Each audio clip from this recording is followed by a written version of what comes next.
Mas deixa eu me apresentar. Eu sou Priscila Tapajoara, eu sou formada em produção de audiovisual desde 2018, que eu me formei em São Paulo. Então, eu fui a primeira mulher indígena a se formar nessa universidade no curso de produção de audiovisual. Moro em Santarém, sou indígena daqui do povo Tapajó, né, daqui da região de Santarém. E desde 2018 eu venho atuando dentro dessa área do mercado do audiovisual. Eu morava em São Paulo, há quase um ano eu voltei para Santarém e aqui estou desenvolvendo as coisas também dentro do audiovisual. Aqui tem um coletivo que eu faço parte, que se chama Nator, Nator Audiovisual, que é um coletivo indígena, onde jovens indígenas fazem parte, e a nossa proposta é promover a questão do audiovisual tanto dentro da cidade, para os não indígenas, mas principalmente para os parentes que estão dentro do território. E já trabalhei com videoclipe, dirigindo, fotografando. A minha experiência, assim, a minha área de atuação maior é na fotografia, em qual eu fotografei séries, filmes. Tem uma série que vai ser lançada agora num canal fechado, filmes também. Dirigi clipes e fiz produções, pesquisas também. E a gente está assim começando ainda, né? Eu digo que eu sou muito nova, ainda tem muita coisa para aprender, estou aí caminhando. E, e eu fiquei muito feliz de ter sido convidada para participar da primeira mostra, né? E que eu acho que é muito legal isso que está acontecendo. Acho que assim, o Audi Blanc fez uma coisa muito massa, que foi também promover, né, ajudar para que novos produtores tipo, de audiovisual dentro da nossa área pudessem promover alguma coisa na nossa região.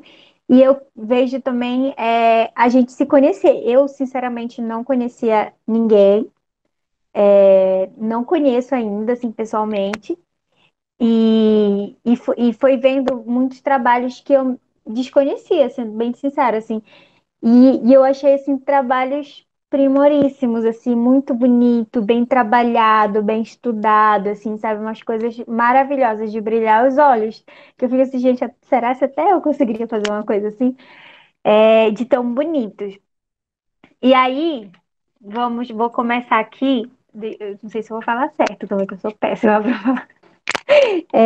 A lenda do Caraparu. É, a lenda do Caraparu. Quem é o representante? Tô aqui, Guto Nunes. Oi, Guto, tudo bem? Tudo bem? É, Então, as minhas coisas. É, Eu achei muito interessante contar essa história da lenda. De um jeito que é documentário, né? Que aí você vê que tem uma coisa também de mostrar um ancião que é o mestre Damasceno, né? Que ele conta essa história, e tem uma coisa também dele mostrar, tipo, a música dele. E aí eu entendi que tem, assim, nas nossas músicas tradicionais, nessa música popular, tipo carimbó, né? Marabaixo, é, e outras músicas populares brasileiras têm muito uma ligação do que é do dia a dia da pessoa, né? Do caboclo, voltado para nossa região do caboclo, e também muito dessas histórias, né? Que são contadas naquele lugar onde essas pessoas moram. E aí eu vi que o vídeo ele mostra a lenda, né? Contada pela perspectiva do mestre, e aí também mostra algumas músicas que ele canta junto com o grupo dele musical. E aí, eu achei a história muito bem contada, eu achei muito interessante, assim, eu gostei muito. É, a fotografia é uma fotografia que você vê que é uma coisa que é simples, mas que é bem trabalhada, bem mostrado. É porque é um documentário, é totalmente diferente das outras duas obras que a gente acabou de falar, onde se teve um pouco. é, a gente percebe que tem uma coisa muito de estudo há muito tempo e tudo mais. E documentário a gente sabe como é que é. Por mais que a gente estude muito e planeje, quando chega na hora, muitas das coisas não acontecem exatamente do jeito que a gente estava tentando planejar. E aí, eu acho muito importante essa coisa de contar uma história, porque assim, Para muitas pessoas, eu tenho uma coisa assim, meio com esse termo lenda, sabe? Porque a lenda sempre ela é baseada no que uma história real que aconteceu, né? Então, assim, eu faço muito trabalho voltado para contar sobre essas coisas espirituais, que são coisas que acontecem. E nós, povos da floresta, a gente acredita muito. Então, assim, a história do Boto, que para muita gente é uma lenda, né? Muita gente acredita que é uma lenda, como a lenda da Curupira, e que quando se é contada muitas e muitas vezes, e principalmente vá para outros lugares, se conta em outros lugares, as pessoas às vezes adaptam essas histórias e contam elas de uma outra forma, que às vezes é bem diferente do que nós, povos da floresta, conhecemos, né? Ou acreditamos. Então, assim, é, a história eu achei muito interessante contada pelo esse senhor, que é o mestre Damasceno, porque mostra que é um ancião que conhece a história, que vem daquele lugar, né? Que tem um vasto conhecimento pelaquela região e está contando essa história. E eu achei isso muito importante. E eu vejo esse vídeo uma obra de salvaguarda. Eu vejo isso, porque o audiovisual não é uma ferramenta só de arte, né? Onde a gente pode trabalhar a ficção, isso, aquilo, performance e tudo mais. Mas eu vejo que é uma ferramenta de militância, é uma ferramenta de luta, é uma ferramenta de salvaguarda. Porque nós, povos tradicionais, nossas histórias, né? Muito do que a gente sabe hoje sobre nós, e a gente tem muito. Às vezes foram escritos por outras pessoas, e muito. Na nossa cultura, é muito história falada, né? E hoje, nós jovens, e eu me incluo também um pouco nisso, assim, a gente deixou de ter interesse de ouvir essas histórias que são contadas pelos antigos. Porque antigamente tinha isso da juventude, sentar na roda com os mais velhos, como não se tinha televisão e internet. Então, assim, se ouvia essas histórias, né? Contava, e às vezes tinha umas histórias tipo de visagem, disso, daquilo, que as pessoas falavam para dar medo, mas era uma história que contava que isso também, essas histórias estavam muito relacionadas e ainda estão com o nosso modo de viver e de enxergar o mundo, que aí isso vai muito para essa questão da cosmologia dos povos tradicionais. E hoje, essa juventude, a gente está tão conectada, a gente que está muito assistindo televisão, a gente está muito mexendo no celular, isso, aquilo, que a gente não dá tanta importância para essas histórias, a gente deixa os nossos anciões cada vez mais sozinhos, isolados, e eles estão morrendo com esses conhecimentos e que a gente está acabando a perder. E eu vejo o audiovisual, a ferramenta do audiovisual, como isso, é uma ferramenta de que você pode ir ali conversar com esses anciões, conhecer mais essas histórias, né? Porque a partir do momento que você senta para conversar com um ancião e ele começa a contar uma história, e por mais que vamos dizer que seja uma lenda do Boto, uma história do Boto, né? A história do Boto, de Encante de Boto, isso você vai conhecendo mais sobre coisas da sua rotina, a forma da forma que você foi criada, das pessoas falarem de que você pode, que você não pode. E você vai conhecendo também sobre a história dos seus antepassados, sobre histórias, tipo, até mesmo de que acontece com seu avô e tudo mais. E eu achei isso muito interessante porque é, é uma coisa que eu já venho fazendo. Então, assim, eu descobri muito sobre a minha família, sobre a minha história, sobre coisas que hoje eu sou, hoje, é, conversando com meus avós, conversando com os antigos, né? E aí, o que era essa conversa com os antigos? Era sentar, colocar uma câmera e falar: me conte a história do Icante do Boto ou da Curupira, né? E aí isso a gente vai vendo e vai aprendendo e vai costurando coisas do nosso dia a dia, nossa forma de vida e tudo mais. Então, eu achei muito, muito importante esse documentário que vocês fizeram. E é isso. Falei demais. Vamos. Bom, gratidão pelas palavras. Quero saudar todos aqui, né? Parabenizar a produção aí do novíssimo, né, Cinema Paraense. São pessoas, assim, eu venho acompanhando assim na mídia social, né? Jovens, né? E assim com uma organização espetacular e saudar também agradecer, né, a Lei Aldir Blanc por estar não só chegando, né, nessa ponta, né, que merecem, né, os nossos fazedores de cultura, nossos anciões.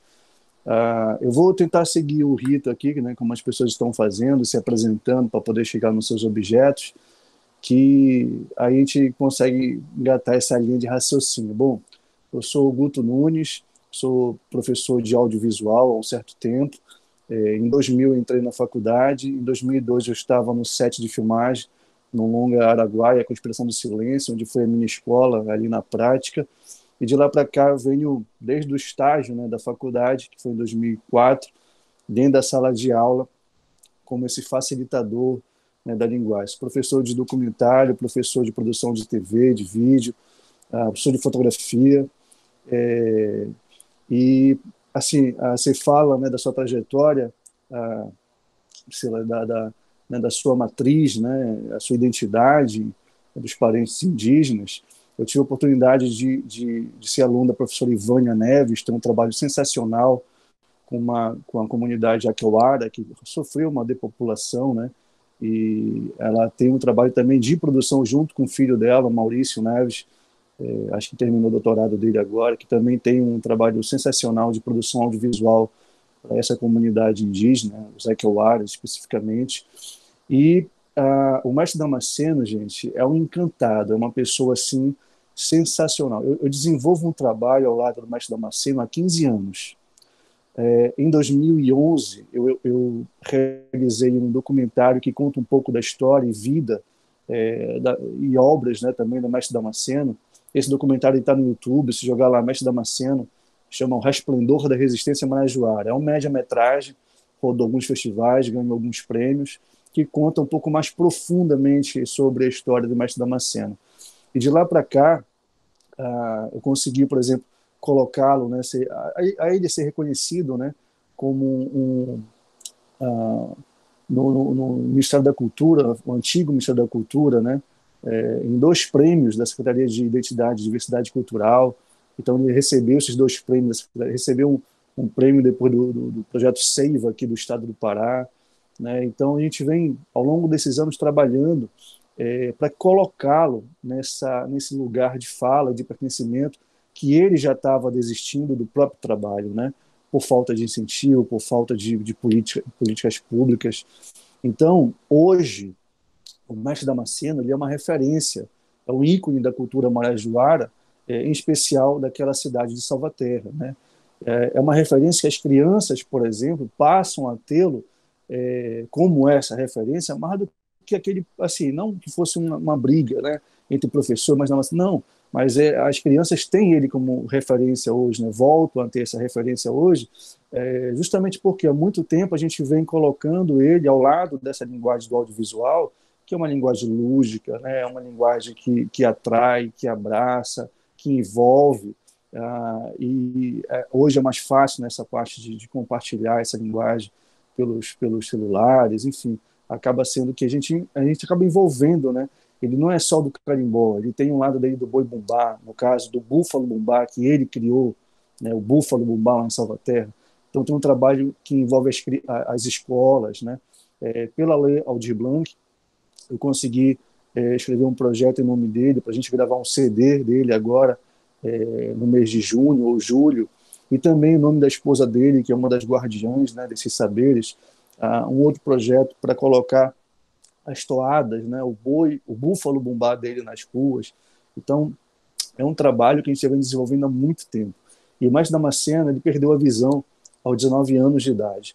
Um acidente de trabalho aqui em Belém, na construção civil, ele volta para Salvaterra, passa um tempo sem, né, assim, internalizando aquilo que aconteceu com ele, até que ele resolve ir para a rua e encarar a vida. Então, essa questão de trazer a fala dele, né, para essa linguagem do audiovisual é um pouco assim, dele realmente, as coisas que ele lembra, né, e os casos que vão acontecendo, que ele vai vivenciando, ele traduz isso nas músicas, né? As músicas dele, ele fala que assim, e assim, muito está gravado na memória dele, né? Ele gravou, acho que um CD agora recente, lá em Salvaterra, gravou em 99 uma participação em outro CD com mais 4 músicas, mas ele fala que tem mais de 400 composições, né? Tudo na cabeça dele. Então, assim, esse projeto que a gente aprovou, né, para ele gravar um CD, veio também a intenção, e aí eu estou fazendo um estudo sobre isso, e estou concluído agora uma parte de inscrição, que é sobre a associação dele, né, como compositor, em uma associação de compositores, para a gente começar a fazer esse trabalho de catalogar essas músicas, de registrar essas músicas, como ele fala, né, eu não vou estar aqui para sempre, então eu quero deixar algum legado para minha família. Então, e especificamente sobre a lenda do Caraparu, ela faz parte de um entendimento. Ano passado eu produzi uma websérie chamada Memórias e Afetos, por meio do coletivo Pulsar Marajoara, que eu faço parte, que realizamos o Festival Marajoara em Salvaterra, em Soure, que é um pouco da fala dos artistas, né, de Belém e do Marajó, que foram para esse festival, atravessadas pelas falas dos mestres. E aí eu pensei, né, quando ele me falou, Guto, eu vou entrar aqui no estúdio caseiro para gravar um CD. Aí eu ajudei um pouco assim, né, na questão financeira para que ele gravasse esse CD lá, ainda dessa forma caseira. E eu falei para ele, Damasceno, eu não posso não ver, não registrar o senhor fazendo isso, né? Como eu falei, eu faço um trabalho ao longo de 15 anos ao lado do mestre Damasceno. E aí ele falou, tá bom, olha, vou entrar aí no estúdio tal dia. Foi, tá bom, estou aí com o senhor. E aí eu fui para lá, né, para registrar esse momento do estúdio. E ali veio a ideia, né? Na verdade, já fui com uma certa ideia daqui. Eu converso sempre com a minha esposa, a Ana Paula Gaia, que ela produz, né? Ela vai nessa produção de base, assim, para que eu possa executar os serviços, os trabalhos. Eu tenho alguns equipamentos, então isso facilita um pouco nessa parte de produção. E eu tenho sempre bons amigos, assim, entre eles o Cleito Silva, o Marcelo Silva, o Marcelo Rodrigues, né, o Cleito Silva. O Marcelo Rodrigues foi diretor de fotografia do documentário do mestre Damasceno, e sempre quando tem uma missão dessa, ele está comigo também. Então, assim, eu já fui com essa ideia de tentar ouvir o mestre Damasceno, as suas inspirações. Eu falei para ele, Damasceno, ó, o senhor vai gravar quantas músicas? 10. Pô, tá bom, 10 é muito para mim, assim, nessa parte de produção, né? Mas bora pegar pelo menos 3 para começar a brincadeira, e aí eu quero que o senhor me leve para esses lugares que inspiram o senhor a fazer essas composições, eu quero ver isso. E aí veio a ideia também de fazer uma série de vídeos, né? Como se fosse uma espécie de videoclipe, mas é uma espécie de videoclipe contextualizado, né? Onde o próprio personagem ali, o autor, o compositor, o mestre, né? No caso do Damasceno, ele nos leva para esses lugares. E aí, nesse primeiro, que foi a lenda do Caraparu, e aí é interessante que eu descobri também, né? O porquê do Caraparu, uma reserva ecológica protegida em uma das praias de Salvaterra. E aí ele conta, né? Que tem a visagem que aparece, aí tinha uma pessoa andando, que era um homem, aí o cara parou, porque ele ficou assustado com aquilo, e o homem parou, né? Só que a forma, o linguajar de falar é o Caraparu, e aí ficou, né? Aquele Lago do Caraparu. Então, o Lago do Caraparu, além de trazer essa narrativa própria de quem vive, de quem compõe, de quem traduz a natureza por meio das músicas, da sua expressão artística, né? Que é o mestre Damasceno, por meio do carimbó, ele também vai conduzindo a gente para outros ambientes, para outros lugares, que aí vão ser os desdobramentos disso, né? Que são os vídeos que virão. Já tem 2, né, filmados, esse finalizado, já estava finalizado, mas não estava exibido em lugar nenhum, estava só fazendo alguns ajustes finos. Aí veio essa oportunidade, né, do novíssimo cinema paraense. Falei, bom, é agora o teste, né? Graças a Deus foi contemplado. Eu liguei para ele, eu falei, Damasceno, olha, vai ser exibido, o pessoal gostou, vão exibir. E aí eu falei, tem um dinheirinho aí que eles vão dar, aí eu falei o valor, né, 350 do prêmio. Aí sabe o que ele falou? Ele falou, Guto, já serve para pagar a passagem da balsa, né, para vir para fazer mais. Então ele tem essa consciência, né, do custo, né, ele sabe que tem toda uma logística, mas sempre que eu posso, sempre que eu vou para lá, eu volto com conteúdo, eu volto com material, porque ele tem essa consciência também que isso dá visibilidade, isso gera uma certa autonomia no sentido da gente comprovar e documentar que ele está fazendo, que ele está produzindo, que ele sempre tá pensando, né, nessa movimentação, e ele movimenta o cenário cultural lá de Salvaterra. É uma grande referência, né? Tomás Damasceno é um encantado, que eu tenho o maior prazer de tê-lo como amigo, já declarei isso em público, eu tenho ele como meu segundo pai, né? Meu pai está vivo ainda, mora em Salvaterra, inclusive, são grandes amigos lá. Damasceno vive passando lá por casa, hoje nem tanto mais, né? Porque na pandemia ele nunca mais foi, compreensível, mas ele está mandando um grande abraço para vocês. Eu falei para ele que eu estaria aqui, sinto-se também abraçado pelo Mestre Damasceno. Mestre Damasceno, que teve no time do Terroir Pará, que foi um projeto grande, né, de circulação artística pelo Brasil, ele esteve também presente. Então é isso, eu espero que gostem, né, desse formato. Eu fiquei até na dúvida na hora da inscrição se era videoclipe, se era documentário, se era curta-metragem, em qual gênero, né? Aí eu botei documentário barra videoclipe. Eu tinha até inscrito um outro produto também dele, um outro vídeo dele também. Mas aí, enfim, foi bom que esse tenha entrado, porque mostra que vão ser uma série, né? Como o Aliester, né, falou, eu estou louco para ver os vídeos de vocês também, cara. É sensacional ouvir vocês falando. Então eu quero muito poder contemplar esses vídeos dos colegas e prazer conhecê-los também.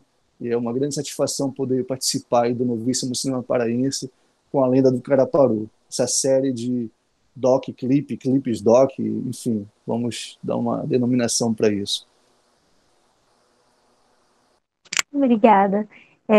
Eu acho que tá muito mais dentro de um documentário mesmo, sabe? Porque conta toda a sua história, o que vem por trás, né? E isso que você está falando realmente é muito importante. Você falou um ponto que eu achei muito importante, é que antes ele não se sentia tão valorizado e por causa disso ele não dava tanta importância para o que ele fazia, né? Então ele deixava meio de lado. E a partir do momento que ele viu as pessoas tendo interesse de contar a história dele, e aí ele viu depois o resultado, né, disso, que foi que as crianças, vendo ele como uma referência, isso faz com que ele se sinta, como que é a palavra? Deixa eu me lembrar agora aqui. Mas não é uma força, mas dá uma coisa nele de tipo Mais dele. valorizado. Isso, obrigada.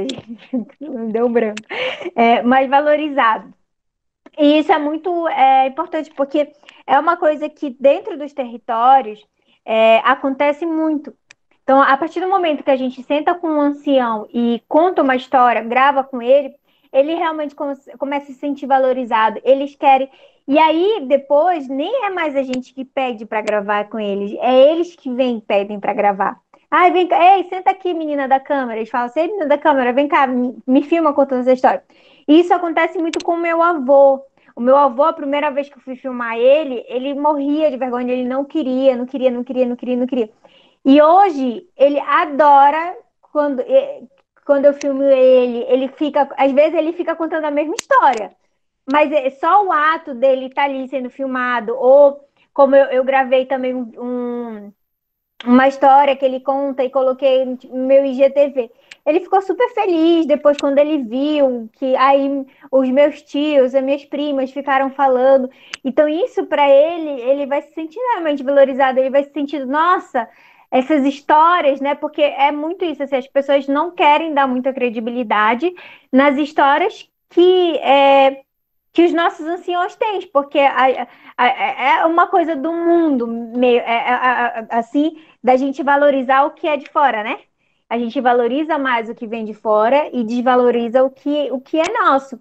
E a partir do momento que a gente começa a valorizar o que é nosso e desvalorizar o que vem de fora, às vezes a gente recebe crítica dessas pessoas, né, de fora, só que a gente se conecta com as nossas raízes, a gente começa a conhecer mais as nossas histórias e valorizar quem realmente precisa ser valorizado, que são esses anciões, porque se eles morrem, eles levam consigo esses saberes e a gente se perde, a gente fica como um ser vazio andando por aí, sem saber de onde que a gente veio, sem saber para onde a gente vai, sem saber das nossas raízes, né? Então, isso eu achei muito, muito, muito legal.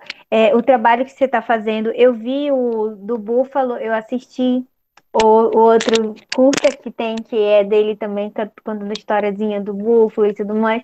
Achei muito interessante também, muito legal. É, e é isso, eu acho que é escrever, tentar escrever mais projeto para compor, para gravar 400 de composições é muita coisa para ele, a gente precisa registrar tudo isso. E parabéns pelo trabalho, muito legal. Eu quero poder ver os outros, porque eu só vi dois, eu quero ver o resto se puder ver.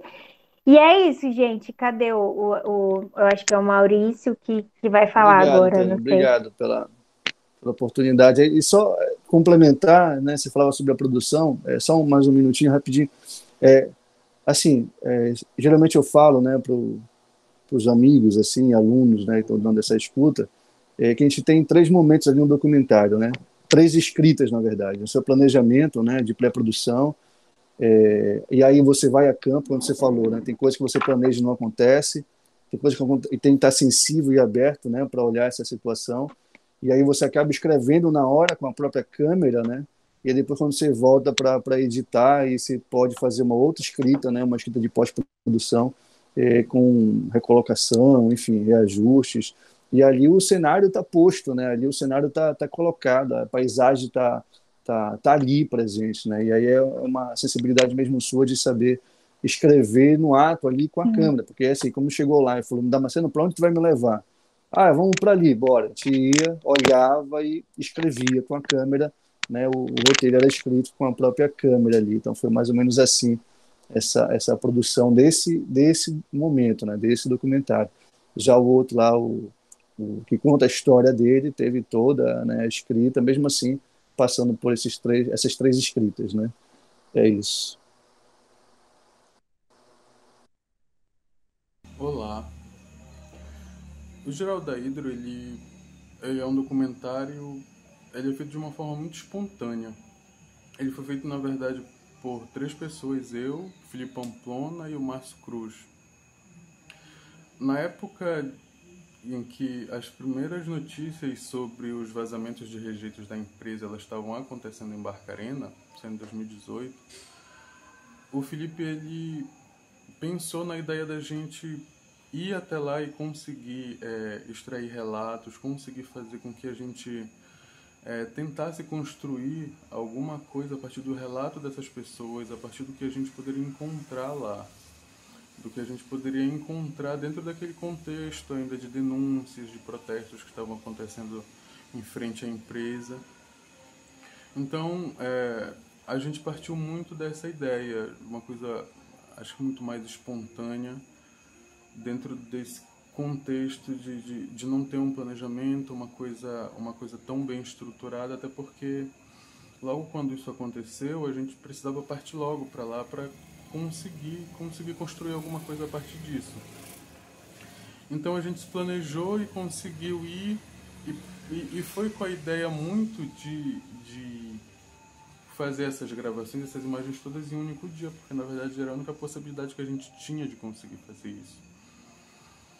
Então, com alguns contatos prévios que o Felipe já tinha, a gente conseguiu se locomover para lá, e com o mínimo de, de contato com algumas pessoas que estavam mais próximas de algumas representações sociais lá, dos protestos, a gente teve acesso a algumas pessoas que conseguiram relatar para a gente como era que aquilo estava afetando profissionalmente elas ali dentro da pesca, ou das pessoas que trabalhavam na empresa e tinham sido prejudicadas, tanto dos moradores que que eram contaminados e recebiam diretamente esse descaso tanto da empresa quanto do Estado na vida delas.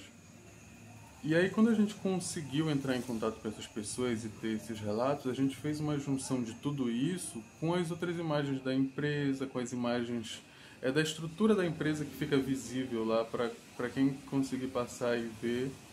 Então, a nossa produção de filmagens nesse dia, ela passou muito por isso, passou muito disso do que a gente conseguiu gravar e extrair, porque a gente só tinha realmente um dia para fazer isso, a gente só tinha condições de fazer isso nesse dia.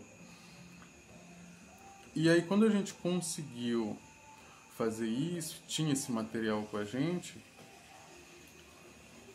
começou a partir para esse processo de montagem e tentar ver como é que a gente ia conseguir fazer uma coisa que fosse coesa, que fosse contemplativa ao olhar dessas pessoas, que conseguisse também representar essa necessidade que essas pessoas estavam tendo socialmente diante desse quadro de poluição ambiental frente a essa empresa, né? Então, o processo de produção, eu digo que ele foi espontâneo porque a gente não tinha um planejamento maior em relação a como isso poderia ser feito e como seria executado. A gente tinha um pouco da ideia, a partir dessa experiência de produção documental, do que a gente poderia conseguir e de um resultado final que a gente poderia chegar. E a gente trabalhou muito dentro desse planejamento.